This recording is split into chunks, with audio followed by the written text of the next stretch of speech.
over the years the hard way that being an expert is not the currency. Curiosity is the currency. When you have genuine curiosity in things, it breeds this sort of authenticity that allows you to relate to others. And it allows you to say, hey, here's a topic that I want to learn more about, that you want to learn more about. Let's go explore it. I'm not going to try and stand here and say, X, Y, and Z, this is the truth, I'm the subject matter expert, listen to what I have to say. Because at the end of the day, is learning not an infinite experience? Is it not infinite in progress? Is there any end to it? Is there any certain point where you can definitively say, I am the expert or a expert on topic X, Y, or Z, when in reality, science is always progressing, information is always progressing, learning is always progressing. And to me, when you try and force yourself, and maybe force yourself isn't the right word, but you try and create yourself or position yourself as an expert, it's very easy to do it prematurely. And I understand imposter syndrome, and understand that, you're never going to know everything that there is to know about any given topic. But that's kind of the point, right? The point is that you can never know everything that there is to know about anything. And so it's the learning, it's the pursuit of new knowledge and the pursuit of experience. That's the real currency. That's what drives, right? That's what hits home for people. At least for me, it does. I don't think that you would be watching this if that wasn't the case for you as well. And that's kind of why we wanted to do this podcast, for me personally, right? Is there's a million different topics that I'm interested in, and you have to keep your scope refined and not get distracted in life. And I need an outlet to explore these things, to talk about these things without it pulling me away from my day job, without pulling me away from my family and from being present in the moment. And so I'm super excited to do this and set out on that foot, on that path of let's learn and explore in public, under the public eye. Let's bring you people along that want to come along for the ride and learn everything that we can learn about certain topics that I find interesting. I'm really, really excited. I suck at talking. I used to be great at it. I'm not so much anymore. I've been pretty quiet and reserved over the years in situations where I normally would not be. And I think having an outlet to express while you learn and talk to others is a great way to go about it. It's a great way to go about it. So why are we doing this, right? There's so many topics to explore. There's so many topics to learn about. Learning is kind of the engine of life. Everything that we do is to learn, right? We work really hard at our jobs, on our businesses, because we want to learn what success is like. And it's not enough to just hear from somebody, oh, here's what it's like to be successful. We want to experience that ourselves because we want to learn what being successful feels like. And that's why we do it all, right? And it's that curiosity that sits underneath our emotions that drives us to act, right? It's curiosity plus ambition. It's curiosity plus love. It's curiosity plus whatever your medium is, like curiosity plus a podcast, right? I don't really think that you get very far in life if you're not curious, right? You silo and you siphon yourself into certain behaviors and certain ways of living, and if you're not curious about what else is out there, what else is there to learn, what else is there to experience, what kind of life are you going to live? Is it not going to be pretty plain, pretty vanilla, pretty unexciting? You don't want to go to your deathbed and have regrets about not being curious enough about life to actually experience it fully. One of the things that I really believe is that one of the default prerogatives that we all have in life is to not have regret. Regret is, unfortunately, the great teacher of life. There's no way around it. But it's turning that regret into action is where the rubber really meets the road in life. And if your goal is to not have regrets, then you could try and see a little bit into the future and say, when I'm 40 years old, 50 years old, when I'm 80 years old and don't know how much longer I'm going to be around for, what kind of regrets am I okay having? What kind of regrets would I anticipate having? And what can I do to avoid those, right? What can I do to preemptively avoid regret? And for me personally, I can only speak to myself. The regret of not exploring things, of not being curious, of not experiencing things is the worst of all. Because there's so much to life, there's so many different elements to it and topics and just areas over here to learn about and explore, that to go your whole life without exploring them and experiencing that, what a waste. And so that's what I want to do here, is just explore all of those things. And there's a handful of topics that I'm interested in, and I'm going to dedicate this channel to diving into those topics. But at the end of the day, it's kind of about preventing regret. And that's what I wanted to talk about today, is how do you prevent regret? And I have thought a lot about this. I've struggled with this. I think that we all have. And I think it takes a lot of humility to admit that you do struggle with something like this. And it's a universal experience. I think everyone struggles with this, right? This battle of how do I prevent regret? And what do I do with the regret that I do have? In my experience, my thesis is that, and this is what we're going to explore today, is curiosity, by and large, can help prevent regret.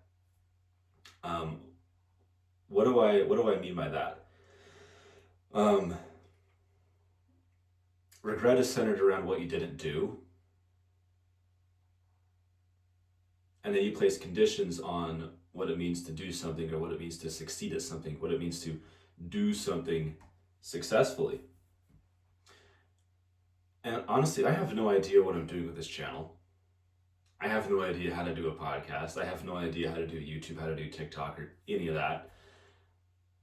But I know that where the regret will come in is by letting that unknown control me and determine whether I do something or not. So we're just going to do it anyways. I've always kind of sucked at talking. Has never been my strong spot. I like monologuing. I'm not great at two-way conversation.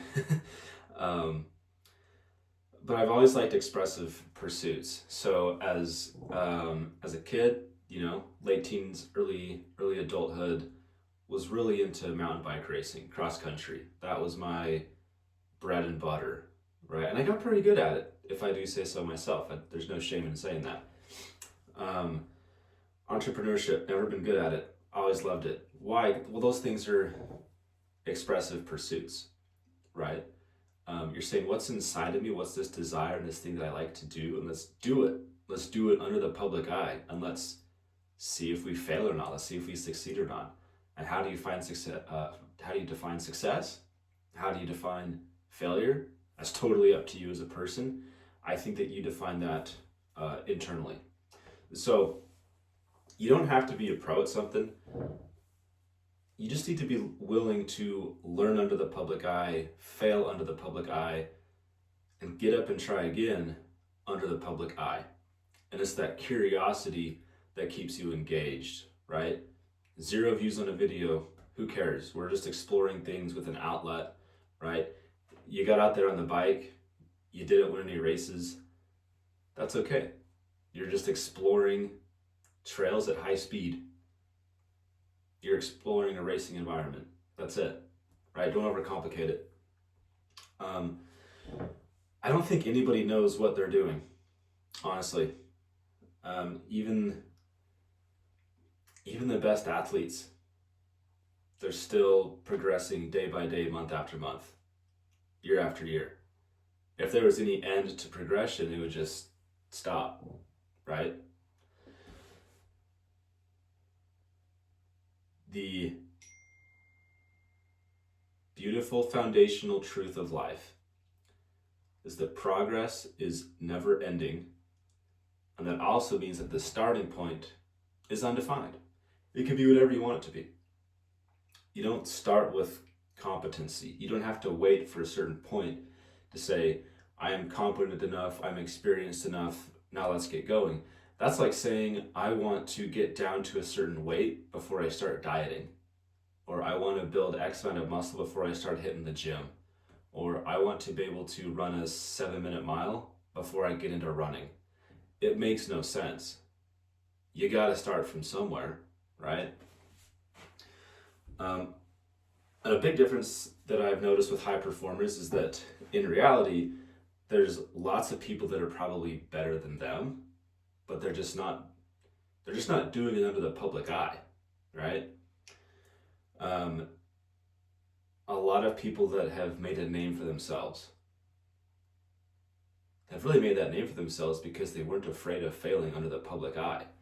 And the people that didn't make a name for themselves, they went through the same process, the same successes, the same failures, but just privately.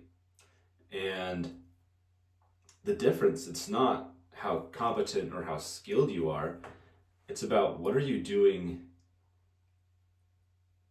not necessarily publicly, but getting yourself out there and relating to people. You do it all in the public eye. You put yourself out there. You fail fast. You fail in public. You never give up. You start again. You start quickly. You fail fast, right? It's this cycle that perseverance, when that perseverance is outward facing and people can relate to you, that's where the real traction comes from. I am a real proponent, and this is what I really wanted to kind of hone in on today, is currency, the currency of life. I think, and I suppose this is my thesis I'm proposing today, is that creation is the currency of value. It's not about whether you succeed or whether you fail. It's about what are you creating day in, day out, right? Are you creating something external, like a business, like a brand, like a project, or are you creating something internal, like satisfaction in yourself, mood, memories, lessons learned, feeling present, stuff like that? That's the value that you can create, and what you determine as valuable is entirely up to you. And I think the value is internal, not external, right? There's this thing in business called vanity metrics, like saying company X raised 20 million on a Series A funding. Well, that's great, right? It's super cool for company Y to raise 500K on a seed round. What does that actually mean? Right? What kind of needle is that pushing? Those are called vanity metrics in business because it doesn't actually point to how many people want the product. It doesn't point to or suggest how many lives were impacted or created. It doesn't really point to how many families are able to provide food for their kids because people want this product and they're trading money for it, and so you get a salary to help the company, right? It doesn't prove all that stuff, and it's not actually creating anything yet other than hypothetical value. And so you have to look for vanity metrics in yourself. And a lot of times these external things that we look for to give us evidence that we are successful are really just vanity metrics. And a lot of times I've found that those vanity metrics are rooted in trying to be the expert when you're not actually the expert. And I think personally, being an expert on a certain topic is a bit of a misnomer, because you have information and learning and all there is to know about a certain topic on one side over here. This is eternal. There is no end to how much you can learn. And so if you're waiting for the perfect time to be able to say, okay, yes, now I am an expert on this topic, you're never going to get there. So you might as well start with curiosity, because that curiosity is what gets you in the door to say, I'm going to start learning, and I am not going to base my success on what do people think of me. I'm not going to base my success on how many followers do I have, or how many accomplishments, or how many awards have I been given for my knowledge and for my ability to talk about my knowledge. What's rewarded, what's the real value, is internal. It's that satisfaction of saying, I'm curious about this stuff. Let's start talking about it. It's that action, bridging the gap. That's where the real value and the satisfaction comes from. I don't know if that makes any sense. I hope that it does. But it's kind of like imposter syndrome. It's tied very closely to this. You just start. And realize that the people who are the 10, 20-year veterans, they probably have just as much imposter syndrome as you do. Oh my goodness. Like, if you're placing your metric, or you're filtering your validity by how many followers do I have compared to person X, or how many cool things do I have to say about this topic that this person does, or do I have insider knowledge that these people don't have, that's not what it's about. It's about being yourself. It's about being curious. It's about creating value, right? If you have your goals, right? It's New Year's, it's January 2nd, 2026. We're all starting to execute on our goals that we set for the year. Most people give up by January 9th. So hopefully you don't do that. I'm going to do my best to not do that. But correct me if I'm wrong, but I don't think that you would set those goals if you didn't have a level of curiosity of what it would feel like to have accomplished it. And that curiosity is what carries you into the consistency of doing what you need to accomplish those goals, right? You're curious about what it would feel like to have a successful business. You're curious about what it would be like to have a good social media following and a good personal brand. You're curious about what it would be like to be more present at home with your family, right? You're curious about what it would be like to be in really good shape and to be able to run that 7-minute mile, to be able to know that you are, sub 15% body fat, right? That curiosity has to carry you. And it's not about motivation. It's not about drive. It's not about raw grit. Those are all elements that I think are largely reactive to your level of curiosity. But if you're not curious about what would it be like to accomplish this goal, you're probably not going to accomplish it, if I'm being honest. What that leads us to here is compounding into success, right? How do you translate that to hitting your goals? I think it's fitting going into the new year that we talk about this. But how do you actually hit your goals, right? And having curiosity about what it will be like to hit your goals is one thing. I think that's the core thing. But then how does that translate into action, right? And if you're going to place your value internally, how do you take that internal desire to accomplish those goals, and how do you translate that into action, right? And it's really easy, I think, to miss the plot and to lose it and say, okay, my goal is to accomplish X, Y, and Z. There's not a clear translation of how that ties into what I'm supposed to do day in, day out, right? If you're a football player, you've got a goal of playing in the Super Bowl or in going to the NFL, you know? But how do you do that, right? And step one is to have curiosity about what it would be like, right? And that turns into desire, that turns into motivation, that turns into action, which we'll go into in a second, because I don't think that motivation comes before action. I think it's the other way around, right? Motivation is a reactive emotion that comes on the back of acting, taking action and doing, regardless if it was efficient or not, regardless of if you saw the metrosized success you thought you would or not. It's the acting, it's the doing that gets the blood pumping, that turns into motivation. It's chemical, it's hormones, it's endorphins, right? And that's all reactive, yeah. The experiential process, right? Real success is getting into bed consistently every day and being excited for tomorrow.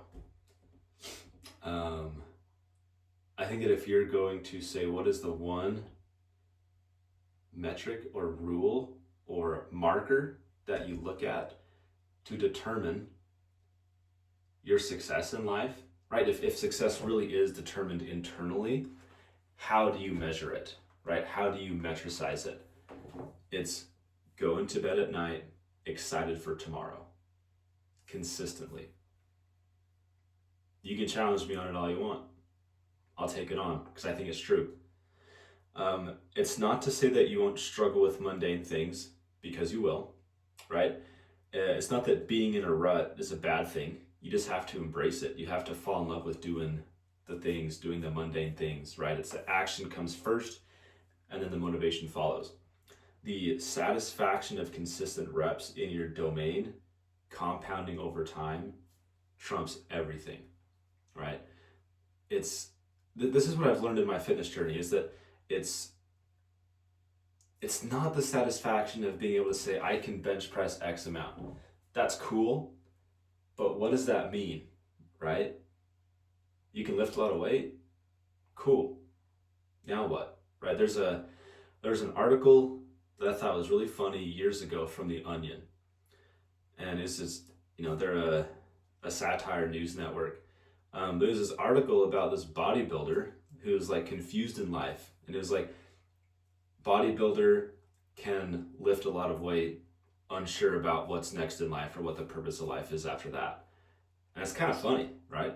It's like, okay, you can lift a lot of weight. Cool. You had a good squat. Awesome. What does that mean, right? It's kind of arbitrary. What the real success is, it's not being able to do the thing. The real success, and listen closely here, take notes, is that, and let this stick with you, the real success is the internal satisfaction of knowing that you are consistent over time. It's that compounding of consistent reps and the internal satisfaction, that reward of being proud of yourself. That's success. And if anyone tries to tell you that you should look at success any other way, don't listen to them. The one thing that drives me crazy is when you have a lot of young voices, very ambitious, saying, if you want to be a successful provider, you have to make $200K a year, right? If you want to be a successful business owner, you have to accomplish these things. Your business has to look like this. Your lifestyle has to look like this, and then you're successful, right? No, that's a bunch of crap. I don't buy it for a second. It's internal. It's how do you feel about yourself? Does your head hit your pillow at the end of the day and you say, wow, I am proud of myself. I can't wait to experience tomorrow. If you can answer yes to that question, who cares what you've accomplished? Who cares how much money you're making? Who cares how many followers you have? Who cares how much weight you can lift, right? Who cares what awards you have, what degree you have, what your job status is? Who cares how much you've climbed up the corporate ladder? If you can't hit your head on the pillow at the end of every day and say, I'm proud of myself, I can't wait for what tomorrow brings, you are not successful. End of story, end of discussion. It's obviously up for debate, but that's what I think. Challenge me on it. Feel free to. Experiential process. Phase 1 is novelty. So you set your goals, you start something new, you're excited. The initial efforts are exerted and the excitement is still high, right? And that's kind of where I'm at with this podcast right now, to be honest, is that, we've only recorded a few episodes, just a couple of them, and it still feels new and fresh and exciting. At some point, that novelty is going to wear off. You're going to go into phase 2. The novelty wears off and you have to stay consistent. So how do you stay consistent? Mental engagement is what it is, right? Like on a day-to-day basis, your mental engagement is going to go like this. It's going to fluctuate up and down, and you just have to stay consistent. Don't overthink it. Just do it, right? That's the biggest thing that I've learned from working with coaches for health and fitness. My coach, CJ, talks to me a lot about this, that how you feel on a day-to-day basis is totally irrelevant, because at the end of the day, and at the start of the day too, you've got what you need to do this day, what you need to lift, and what you need to eat. That's it. Eat what's in your plan, lift what's in your plan, and you're going to see the success. If you wake up on Wednesday and you just don't feel like it, guess what? You've got a massive opportunity on your hands to say, you know what? I don't feel like it today, but I'm going to do it anyways. That is the best feeling in the entire world, of when everything is stacked against you and you do it anyways. That feeling is unrivaled by anything. And if you've never experienced that, you have to experience that, because it is life-changing. If you want to change how you feel about yourself, do something that scares you, do something that you don't want to do that you know you should. Keep a promise to yourself for once. Just keep one promise to yourself, and your whole life is going to change. You're going to change how you look at yourself. I'm a huge believer, and I talk a lot about this when I can, is that the way that you see the world is a direct reflection of how you see yourself. The way that you treat others is a direct reflection of how you treat yourself. The way that you read experiences and opportunities, the way that you read situations in work, socially, with family, with everything, is a direct reflection of how you see yourself. You have to start there, and you can't get on the right foot with that. You can't see yourself the right way if you don't start keeping promises that you made with yourself, right? It's okay if you don't believe in yourself. It's okay if you don't have any love for yourself. But you have to start somewhere, and it starts with trust. Something that my dad told me when I was in high school, this has always stuck with me, is it's better to be trusted than it is to be loved. Let trust supersede love. Love should follow trust, not the other way around. So if you don't love yourself, learn to trust yourself and watch the whole thing change. Watch your whole life change. Watch your relationships change. Watch everything around you change. And the only reason why it's changing is not because you're getting better at X, Y, and Z, or because for some reason certain opportunities are coming your way, or for some reason people are treating you differently, being more respectful to you, being more loving to you, being friendlier to you, less contention, that stuff. It's not because some external factor changed. It's because the way that you see yourself started to change, and you started to trust yourself. And it's not a direct line. There's a lot of nuance to it, But when there's nuance, there's opportunity to rest on a laurel of some sort. There's always going to be some sort of underlying theme to nuance. So you have like your base truth, and then you've got different like experiences or factors stacked on top of that base truth. And you can try and kind of make a web out of all of them and determine, okay, what's the thing to do in this situation. This might be kind of complex or confusing. And you can try and read all these little things and get caught up in them, or just look at what's the baseline truth and stick to that, right?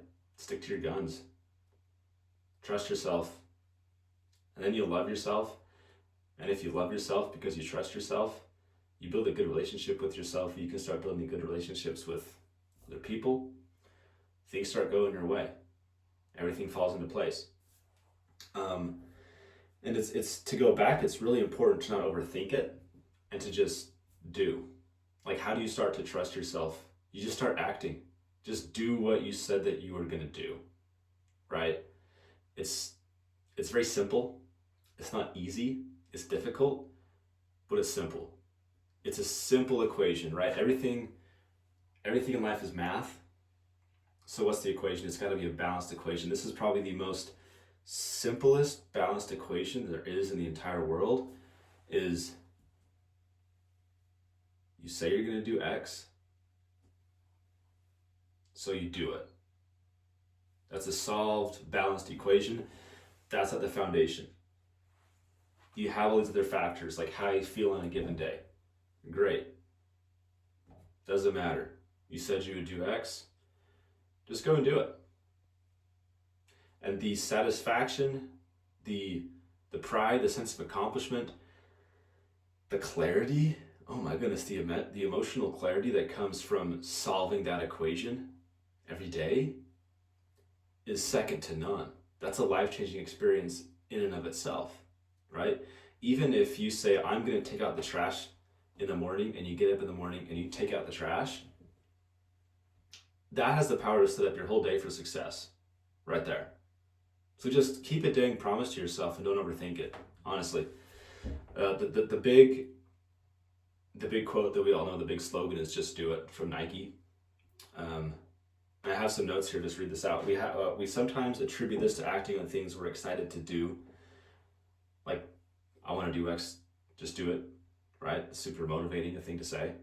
But the real factor is to just do it when you don't feel like it. It's not just do it and get started. It's just do it again and again and again and again, right? Curiosity is the currency. That leads to creation. Creation is the higher currency. And knowing that you've created something, that's what breeds success. And it's, what are you creating? Don't try and create the wrong things in 2026, right? Create an internal state before you create external accomplishments or accolades, right? Create trust in yourself, which then creates love for yourself, which then opens up the door for your whole life to start going your way. I think it really is that simple. Satisfaction of compounding effort is what I call that. Your reps, quote unquote, the things that you do every day, whether you want to or not, make that your home. Your days, like when you get to the point where your days don't feel right without the reps and inaction feels off, that's when you've hit a groove and you can tangibly feel the progress. That's real change. When you can tangibly feel, oh, I can feel myself being more loving. I can feel myself building better relationships. I can feel myself getting faster on the bike or on my runs or whatnot. That's when you start to really see, okay, yeah, how I view myself is changing, and it's changing my progress in other areas of my life, and it's addicting. It's super addicting. Going into 2026, there is one word that I would want to eradicate from everyone's dictionaries, which is motivation. I think it's not a dumb word, but it's it's just a noun.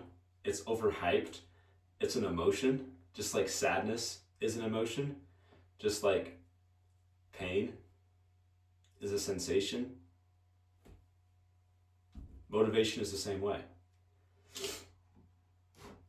The best feeling in the world is I did it anyways. The promise is that no feeling trumps that. Yeah, I think that's safe to say. You had to face, like you face these challenges, you do it anyways, you accomplish, and it's so much sweeter. Like, that's why we love an underdog story. Like, do we not love an underdog story? We get so engaged in these football games and in these sporting events because we love an underdog story, right? In the business world, VCs love an underdog story, right? Here's the business, and people love it too, right? It's all over social media. Like, here's this person that should not have succeeded. Everything was stacked against him. They succeeded anyways. And we like romanticize and we prop up and practically worship these underdog stories. Why? Because they accomplished, they succeeded in the face of adversity. And we totally miss this opportunity that, no, we're the underdog every single day. Like, you go start your day, you're the underdog. You've got the chips stacked against you, right? You've got how you're feeling that day. You've got your old patterns. You've got your old habits. You've got your old emotions that carried over from the next day. And you have to overcome those every single day and get to the other side. And that makes the winning so much sweeter as long as you're looking at it internally, not externally. Because if you're looking at it externally, you're going to say, okay, yeah, but I did the thing and I acted and I haven't seen the results yet. Like, I've been lifting weights for 3 weeks. I've been dieting for 3 weeks. I haven't seen any real changes yet. Like, well, yeah, obviously it takes time. It takes time to get in good shape. It takes time to build a business. It takes time to build good relationships. But you know what doesn't take time? Is being proud of yourself. You just have to let yourself be proud of yourself by claiming your own underdog story every day and saying, my natural internal state, right, the natural man, as we would say, is pushing me to not do the things that I know that I should be doing, right? Pushing me to act in contradiction to my goals and my desires. Like the good ones, not the frivolous ones, the good ones that actually mean something, like love, being proud of yourself, satisfaction, building good relationships, having integrity, right? All these things that are objectively good things to do and to have and to accomplish. And you overcome that internal critic, that internal procrastinator, that internal judge, and naysayer every second of every day. And you have these small wins. You overcome those on a daily basis, your life is going to be 10 times better. I promise you. Bob Bills, my old cycling coach, love the guy to death. If you're listening, hope you're doing great. Love you, Bob. He told me once that you encounter finish lines, multiple finish lines, many finish lines, dozens of them every single day. It's not one big championship. It's small little reps, right? Like, to make a football analogy, because I love Iowa football, so I like to talk about that. Love cycling, like to talk about that. When you don't feel that motivation, you don't feel super sure of yourself, but you get out there and you run the route, you make the throw with all intention and do your best regardless of how you feel, that's a finish line, right? When you don't feel like putting in hard work, but you get your legs over the bike and you put in the effort, you get up that climb, that's a finish line. Every time that you say, I do it anyways, you're crossing a finish line. And you just stack those wins. Cross as many of those finish lines as you can every day, and you're gonna win. And only you get to decide what it means to win for you, because your life is different than mine. My life is different than yours. But the one common theme underneath all of it is that equation. right? You say you do X, so do it. Once you solve that equation, what you get? Satisfaction. That satisfaction is the currency. That creation is the currency. It's that creation of trust, that creation of love within yourself, that creation of satisfaction. That's what's electric. That's what people attach onto. That's what resonates with people. That's what you should be solving before you solve for how many followers do I have, or what's my mile time, or how much revenue is my business doing, how are my investment accounts doing. Before you look at any of that, look at how do you feel about yourself, and solve the equation every day. Cross that finish line every day. Watch it change. Watch it grow. So as we go into 2026, pick a lane, right? What do you want to improve? Is it love for yourself, right? Is it trust in yourself? And don't just say, don't give me that whole, I want to,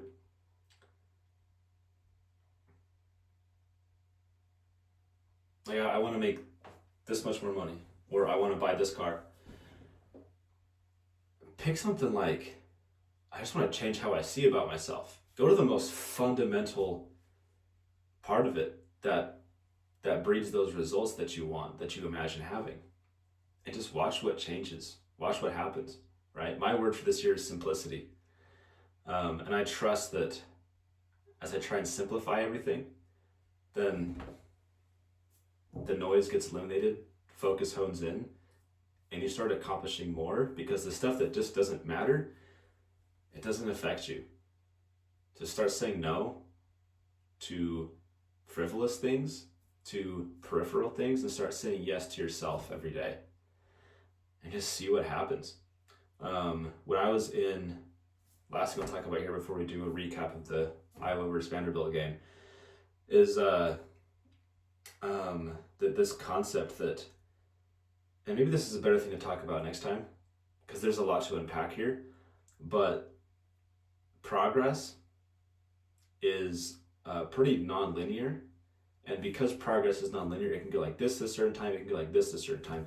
And you have more control over the progression rate of that progress than you think that you do. So when I was in cycling, the hands down best thing that you could do to get better was to go enter into a race that you were massively underqualified for, that you knew you were going to get blown out, and you just find the wheel of somebody who is 10 times better than you, who's like legitimately a world-class pro on the World Cup circuit, and just stick on their wheel, right? Look at their leg movement, right? Look at what muscles they're using at what time. Look at their technique in turning. Look at their technique going down sections, how they're picking lines. Everything that they do, you do it too. Stay right on their wheel and just copy them. And then what happens, right? I found in my experience that when I did that, I always rode and raced and performed significantly better than if I was just going off of my own merit and my own skill and ability, what I knew how to do. In music, there's a concept called sight reading, and it's being able to read the music as you are playing, not knowing beforehand what it's going to sound like, and be able to play it, just reading the music, just sight reading. It's like, how can you sight read your life? And if you can learn how to do that, if you can learn how to say like live time, iterate and improve on the fly, then you're going to be ahead so much. So you want to find these people that, you know, their satisfaction is way more than yours. Their love is way more than yours. Don't look at what car they drive. Don't look at what kind of house they have. Don't look at what kind of job title that they have. Don't look at what they have in their investment accounts. Look at how much love do they have. Look at what's their home life like. What's their internal metrics? What's their satisfaction? What do they feel about themselves? How do you want to feel about yourself? Do you want to have the internal experience that they have? Or do you want to have the internal experience that you've been having for the last decade that is subpar at best? And what they do, you do it, and just try to do it better. Not because you're envious, not because you want to copy their success, but because you just want to feel something about yourself in resemblance to the satisfaction that they feel about themselves, right? And when you take that approach, the time from getting consistent to seeing the results goes from here to here. You spend this much effort and this much time trying to figure out what to do, how to do it, and executing on it. Whereas otherwise, without that guidepost, it would take this much time, if that makes sense. Just always be analyzing where you're at. Have humility. Never stop trying to convince yourself that you are better than you are. Stop trying to convince yourself that you are happier than you are. As painful as it is, the first step to becoming better is to recognize that you're not as good as you could be, that you're nowhere near as good as where you could be. And over time, as you start to tick off those small wins, keep those promises to yourself, solve that baseline equation every single day, you build a more trusting relationship with yourself. You have more love for yourself. And so your willingness to recognize and say, I am nowhere close to my goals, and the person that I am right now will never hit those goals. It's not a self-defeating thing. It's actually encouraging, and it's exciting. And this idea of, oh, wow, I love who I am right now, and the idea that I can be 5 times better 5 years from now just lights you up. It's the most exciting thing in the world. And my hope is that we can all tap into that and be able to build enough love for ourselves that these goals, these aspirations, they're not coming from a place of negativity, but they're coming from a place of, I love myself, and because I love myself, I'm gonna make progress. Progress is the natural outgrowth of love. If you love your family, guess what? Your relationship with them is going to progress in the right direction. If you don't love yourself, you don't love your family, those relationships are probably going to progress in the wrong direction. And that is true for every other element of our lives. So going into 2026, let's keep that in mind. Yeah, love to see it. Love to live.